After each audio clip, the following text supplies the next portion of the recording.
তোমাদের কি কলকা করতে গিয়ে খুবই সমস্যা হয়? কলকার স্ট্রোকগুলো বিভিন্ন ধরনের মোটা মোটা হয়ে যায়, সরু সুন্দর স্ট্রোক অন্যজনের দেখে মনে হয় তার মতন কলকা করতে। তো আজকে এই সমস্ত কিছুর প্রশ্নের উত্তর নিয়ে চলে এসেছি আমি নতুন একটি টিউটোরিয়াল ভিডিও নিয়ে। তো হ্যালো এভরিওয়ান, আমি নিবেদিতা আবার তোমাদেরকে ওয়েলকাম করছি আমার চ্যানেল বিউটি টিপস বাই নিবেদিতাতে। আজকের ভিডিওতে কোন তুলি দিয়ে কলকা করলে তোমরা ফাইন কলকা স্ট্রোক করতে পারবে, কোন ফেব্রিক ইউজ করবে, কিভাবে ফেব্রিকটাকে জলের সাথে মেশাবে না মিডিয়ামের সাথে মেশাবে, সমস্ত কিছু নিয়ে আজকে ভিডিওতে চলে এসেছি। তো চলো ভিডিওটা শুরু করা যাক। এখানে দেখো আমি ক্যামেলের ফেব্রিক ইউজ করছি, একটা দেখালাম চন্দন কালার আর একটা হোয়াইট কালার, আর সোনাই AC7 তুলি ইউজ করছি যার নম্বর হচ্ছে 000। তোমরা চাইলে 000 বা 4টে জিরেরও কলকার তুলি ইউজ করতে পারো। আমি আজকে বিগিনার্সদের জন্য ভিডিও করছি তাই সামান্য একটু মোটা রেখেছি, কিন্তু পরের ভিডিওতে আমি তোমাদের জন্য এর থেকেও সরু ফাইন স্ট্রোকের কলকার ভিডিও অবশ্যই নিয়ে আসবো। হ্যাঁ, তোমরা যদি সাপোর্ট করো তবেই নিয়ে আসবো। তো চলো দেখে নাও সুন্দর একটি ব্রাইডাল কলকার টিউটোরিয়াল। প্রথমে টিপের নিচ দিকে অর্থাৎ নাকের দিক বরাবর আমি 3টে পাতা স্ট্রোক করে নিয়েছি। এরপর টিপের একদিকে চলে গেছি, প্রথমে ডান সাইডের কাজ করছি, তারপর বাম সাইডের কাজ করব।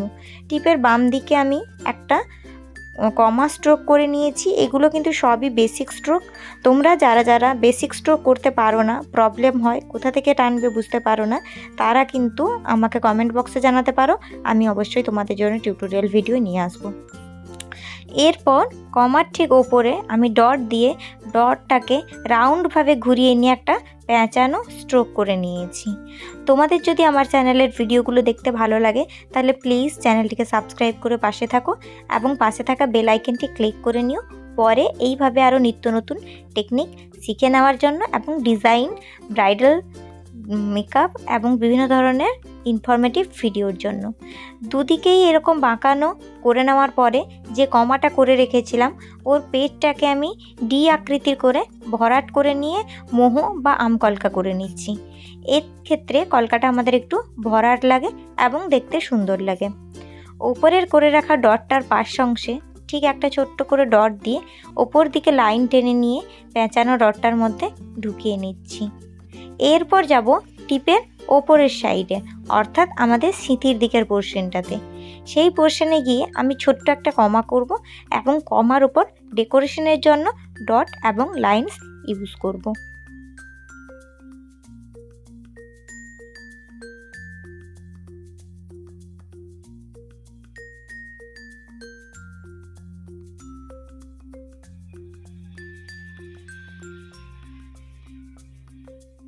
যে দুটো দিক ফাঁকা লাগছিল ওই দুটো দিককে ভরাট সুন্দর করার জন্য আমি ডট আর লাইন দিয়ে দিলাম। তো তোমরা দেখতেই পাচ্ছ এখানে কলকাটা কতটা ফাইন স্ট্রোকে হচ্ছে, সরু সরু দাগ টানা হচ্ছে। তোমরা যখনই কলকা করবে কলকাতে 1 ড্রপ ক্যামেল ফেব্রিকের সাথে 1 ড্রপ জল মেশাবে। হ্যাঁ, আমাদের কলকা করার সময় সবসময় জল মিশিয়ে নিতে হয়, মিডিয়াম মিশালে ওক্ষেত্রে কলকা করতে অসুবিধা হবে।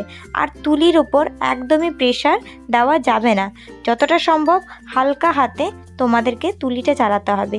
যত হালকা হাতে তোমরা তুলি চালাতে পারবে ততই ভালো তোমাদের কলকা স্ট্রোক আসবে। তো এবার আবারও চলে এসেছি ডান দিকের কাজ করতে। কমার পিঠে রাখা দাগটা থেকে আমি একটা বাঁকানো দাগ নিয়ে কমা করলাম এবং সেই কমাটার ভেতরে একটি ছোট্ট পাতা স্ট্রোক এবং আবার পেট করে একটি মোহ ক্রিয়েট করলাম। এরপর মোহর নিচ থেকে আবার একটা লাইন টেনে কমার যে অংশটায় ফাঁকা ছিল, মানে আইব্রোর দিকে যে জিনিসটা ফাঁকা ছিল ওই জায়গাটাকে আমি ভরাট করার জন্য কমা থেকে একটা লাইন টেনে এনে পাতা স্ট্রোক করছি এবং তার ঠিক নিচে ডট এবং লাইন অ্যাড করছি ডেকোরেশনের জন্য। আমাদের কিন্তু ফেব্রিক মিক্সটা ভীষণভাবে ইম্পর্ট্যান্ট কলকা করার ক্ষেত্রে।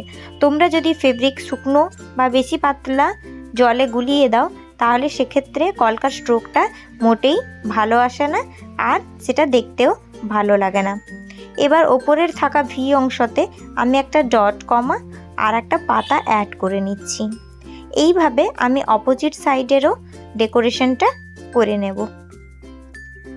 তো এই দেখো তোমরা দুদিকটা করে নিলে কেমনভাবে লাগছে।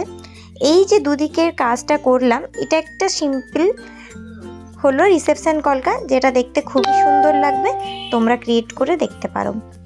এরপর ঠিক পাশে একটু ছোট আকৃতির কমা করেছি, খুব বড় নয়, এবং 1 স্ট্রোকের একটি পাতা করেছি। তবে এখানে আমি 1 স্ট্রোক কোনো কিছুই দেখাইনি, ডবল স্ট্রোক করে মোটা করে নিয়েছি তোমাদের বোঝার সুবিধা হেতু। যারা বিগিনার্স আছো এবং সামনে আপকামিং ব্রাইডস আছে, তারা এই কলকাটি প্র্যাকটিস করে অবশ্যই নিজেদের ব্রাইডের উপর করে দিয়ে আসতে পারো। আশা করছি খুবই সুন্দর লাগবে। এরপর যথাক্রমে পিঠে লাইন, ডট এবং পাতা অ্যাড করে নিচ্ছি। যেহেতু আমার কলকাটা শুরু থেকে কমা, লাইন্স, ডটের ওপর করা, তাই সম্পূর্ণ কলকাটি আমি সেইভাবেই রেখেছি। এখানে কোনো রকম ফ্লাওয়ার মোটিভস এড করিনি। তোমরা যদি ফ্লাওয়ার মোটিভ নিয়ে কলকা দেখতে চাও, আমাকে কমেন্ট বক্সে অবশ্যই জানিও, আমি পরবর্তীকালে ওইভাবে ভিডিও নিয়ে আসবো। তো যেহেতু আমার আইব্রো এন্ডিং পোর্শন চলে আসছে, সেহেতু আমি আর ডিজাইনকে বাড়াবো না। ছোট্ট ছোট্ট কমা এবং তার মাথার ওপরে একটি গোল বেলুন শেপের মতো দিয়ে কলকাটাকে ফিনিশিংয়ের দিকে নিয়ে আসবো। একদম আইব্রোর এন্ডের দিকে 3 ডট ইউজ করব, যেটা আমার পার্সোনালি খুব ভালো লাগে। প্রথমে একটি বড় ডট, তারপর মাঝারি ডট এবং সবশেষে একদম ছোট ডট।